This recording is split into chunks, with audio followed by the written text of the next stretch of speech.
We're back, Galacticos, with the Ask RG. Ashley's scared because of something I just said, but it's not on tape, so you will never know what I said, but Ashley's scared. So anyway, we're back to answer some of your questions, very good questions you've asked us this week. We're very happy to be able to answer. We hope we do it sufficiently. So if you haven't yet, like and subscribe, and keep the questions coming with the hashtag AskRG. You know what to do. Tell your friends, tell your parents, tell your kids if you have any. Tell basically everybody you know to send us some questions so we can keep doing these videos. Yes. Yes. So Ashley, are you ready? Yes. She doesn't look ready. She's in shock. I'm in shock. Okay, I'm ready. Ready? Yes. Let's do this. Thank you for the questions, Galacticos. Okay. We really like it. We really like it. From Classic OG. Classic OG. OG. Where do you see Real Madrid in 5 years? Players, coaches, presidents, if we are successful. Oh no, the thing cut off. So if we are successful. Well, it's not. Where do we see Real Madrid in 5 years? I think They'll still be in Madrid. Yeah, the Bernabeu, the Castellana. But to be honest, I think I see Real Madrid pretty much where we are right now. Yeah. Hopefully in 5 years, we'll be seeing maybe a bit more of a domination in the league.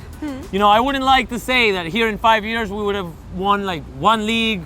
I would like to see Real Madrid in 5 years' time, maybe having won 3 or 4 leagues. But still, fighting for the Champions League like we're at right now. With different players. I don't know who is going to be our star in 5 years. Probably Cristiano won't be with us anymore. Maybe Bale, or who knows. Still with us in 5 years, whoa. 36, man. But that's where I see Real Madrid in 5 years, having won 2 or 3 more leagues and fighting for the champions and maybe a Copa del Rey. And where do you see Real Madrid in 5 years? Well, my hopes are that Zidane stays, that we'll see Zidane here for some time, that he's able to sort of put his own system, put his own touch on Madrid, and that they have their own style of play that's Zidane-esque. And that's my hopes for it. I think like you said, I don't know who the stars of this team will be.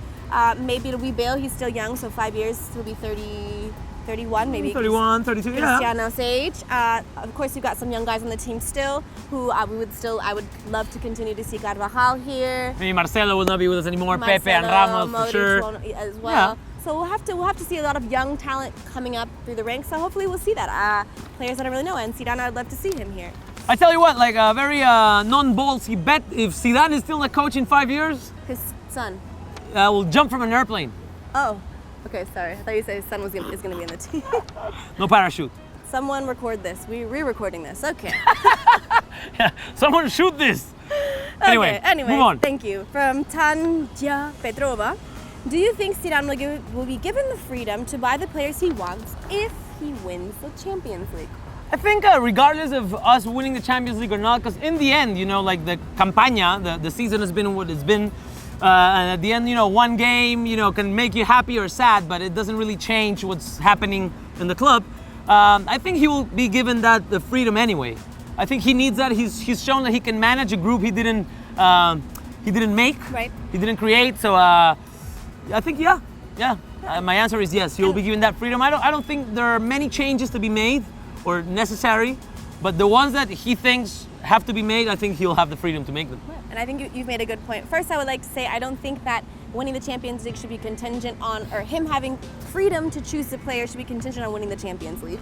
I think a coach or a manager should have the ability to create their team more or less and say, I need these players, this is how I want to play, as opposed to being given players and say, deal with it, create your own system. Yeah. So our answer is yes. Thank you for the question. Thank you. Moving on. From Trigger Happy. Hey, man. Haven't heard from you What's up, in a brother? while. Oh, nice doggy. Nice dog.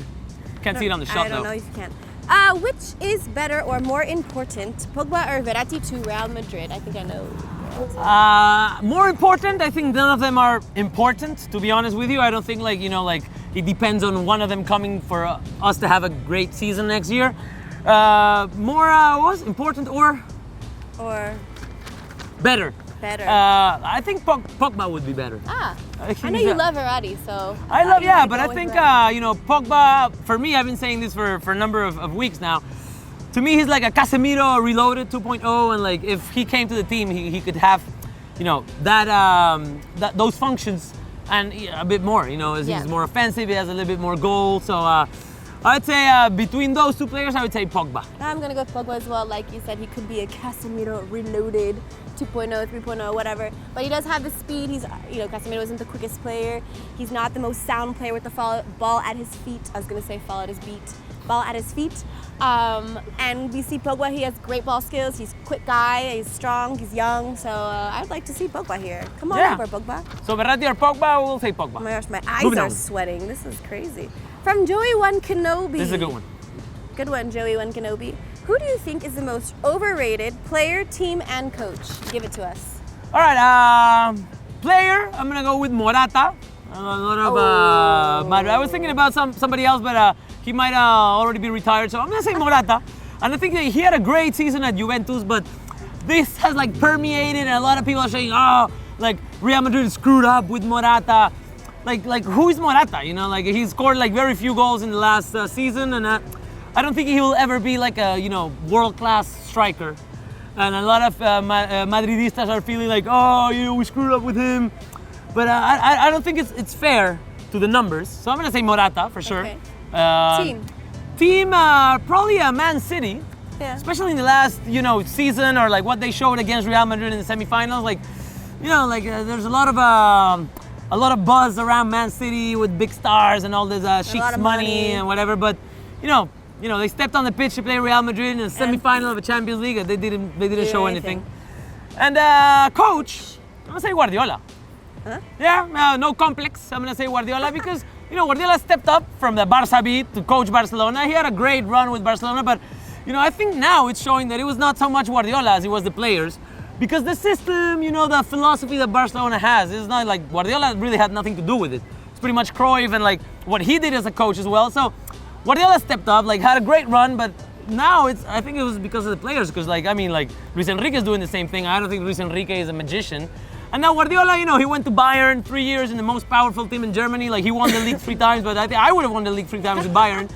And his stone in the shoe is the Champions League, but he didn't win it, and I don't think he'll win it with Man City either.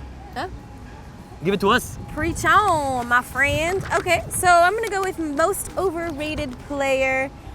And I know I'm going to be backtracking because I did say that I really liked Neymar at the beginning of this season, but as the season progressed, we got to see more of a Neymar, and a Neymar that I really didn't care for.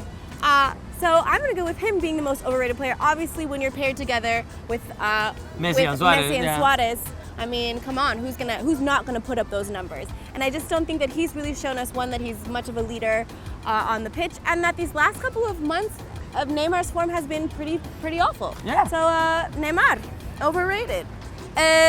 What was the team that was overrated? I'm gonna agree with you in Man City, like you said, they've got all this money, they've got the star power, but they really have yet to show us that they are capable of competing at the highest of high levels. Yeah. I mean, even playing against Real Madrid, who wasn't at full force, I mean, I don't think we were playing at our best against Man City. They really didn't show up at all. Yeah, they didn't show the nerve. No, and coach, I'm going to go with also Barcelona coach, but not Pep Guardiola. I'm going to go with Luis Enrique. Like you said, these coaches that arrive to a team with a team like this, it's like, how can you not win? That's a good question. How can you not win? I mean, it's not like Luis Enrique has reinvented football, has done anything spectacular with this team. We saw them in this racha, this like streak, in this not losing streak, but they had a long winning streak, and then they had this period of time where they dropped off. And I don't know that it was necessarily Luis Enrique to be the one that pulled them up out of this because of his fantastic coaching. Yeah, I think it was more about Suarez and Messi, and right. Basically those two. Like thinking like we cannot let this go. Right, I think Suarez really pulled the team up and was like. So that's our answer. Man City as a team. Morata, Neymar, Guardiola, and Luis Enrique. Do you agree? Cool. What do you think? What do you think? Okay, so now we're gonna move on away from Real Madrid. And Zeke Rico asks, if you were a footballer, what position would you play? And we are. Well, she is a footballer, and I used to be, but I had a knee injury that stopped me from playing at Real Madrid. But I was a striker, man. Like good finishing technique. Before when I was a kid, I was very fat, so I couldn't run.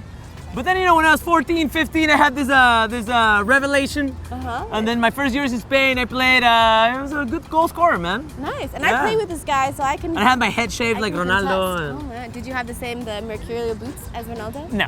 I did. I had the silver ones. I played bowling ball, shoes. That made me faster, sliding on the pitch. You didn't even run, you just slid. But what position did tell us? Like, she is a footballer. I am a footballer. Now at my ripe age of whatever I am at, my old age, I don't really play this position anymore, but I would love if I could be a professional to play the attacking center mid position. I love to be always involved in the offense. I don't necessarily love defending that much, but I do love to be always involved in the play and not necessarily scoring goals. I love playmaking. I'm a playmaker, man. She's a playmaker. There it is. So number 10 for Ashley. The best number. Move on. Thank you for the question. That was an interesting question. Okay, from Kingsley God, as the Euros are coming up very soon, do you think, and they've just announced the provisional roster for Spain, do you think Spain can win the Euros? I think they can. I mean, to answer the question fairly, they can win it. They have one of the strongest teams, but I don't think they will. I think... What do you think? No, I mean, after the streaks of, 2 in a row, and now, I don't think they'll go to Spain, especially playing in France. Maybe, the players who've already won everything, maybe, it's cliche to say, but they might have lost that hunger. And the new players, I don't think they come with the same philosophy because, these are not young players coming to a team wanting to win everything because they have never won anything. This is like a weird moment in the transition to come in. It is a weird transition and the hunger moment. is, I don't know, I don't think they can, but I don't think they will. I'm a huge Spain national team fan, and I think that they can if you're talking about just player for player and what this team brings individually, they're awesome. If you're talking about cohesiveness as a team, I don't know yet if this national team has it. I mean, we've seen them in the past recent friendlies. And they didn't look stellar. I mean, I wasn't so impressed. Well, something with Spain, when they play friendlies before competition, they never look great. But then in the competitions, right. I think my candidate is France. France is going to have a great squad. But if I had to put money, I put money on England. Really? Yeah. You put money on this? I think they have never been so much of the underdog like they are right now, and that might play in their favor. And I think they have a brilliant squad. Talk about players with real hunger to win something finally for the national team. So if I had to put money on somebody, I'll put money on England. Yeah. You put money on England. Yeah. Interesting. I don't know. I would go either. I think I'm gonna go for France this Euro Cup. I'm excited to see what they bring, and their offense is gonna be unbelievable. Yeah. So they could win. Next question. Last question. This is for you because I don't. You are excited to answer this. Isaac Crook asks, PES or FIFA? And Pro Evolution Soccer or FIFA? I was like, what's PES? This is is very addicted to gaming. I'm actually on rehab right now. I'm trying to quit. So I've taken the PlayStation out of my home because I'm wasting too much time. But when I was a kid, it was definitely PES, Pro Evolution Soccer, until probably 2010 or 2000, already into PlayStation 3. Okay. Because before that, FIFA seemed very fake and a very shoot from wherever, score a goal. The graphics were sometimes better. They had all the rights to all the teams and all the players, but the playability, how real it was to control the players, has always been better at Pro Evolution Soccer. Until PlayStation 3, something happened. Maybe they hired the programmers of Konami or whatever, and nowadays I think FIFA, FIFA is no doubt better. But they had to wait for 20 years for that to happen. But yeah, so I would say between PES and FIFA, the first 20 years, PES, Pro Evolution Soccer, and now FIFA. Well, I wish that I could answer this question.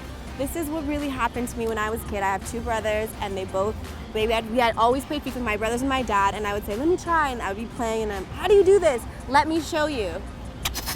And they never gave it back. So I don't know how to play FIFA. I guess that's on my next. You can give me your gaming console. She plays real football. I'll take it to my house and learn. She plays real football, and we should praise Ashley for that, for playing real football. But anyway, Galacticos, that was the Ask Her G of this week. Thank you very much for your question. Again, keep them coming. If you haven't yet liked or subscribed, give us a little click. And we want to know if you agree with everything we've said, with some of it, with what part of it. And keep asking us questions, new stuff, different stuff. The Euros are coming up. What do you want to know about that? What do you want to know about us? About her. Anyway, Galacticos, before it's too late, goodbye.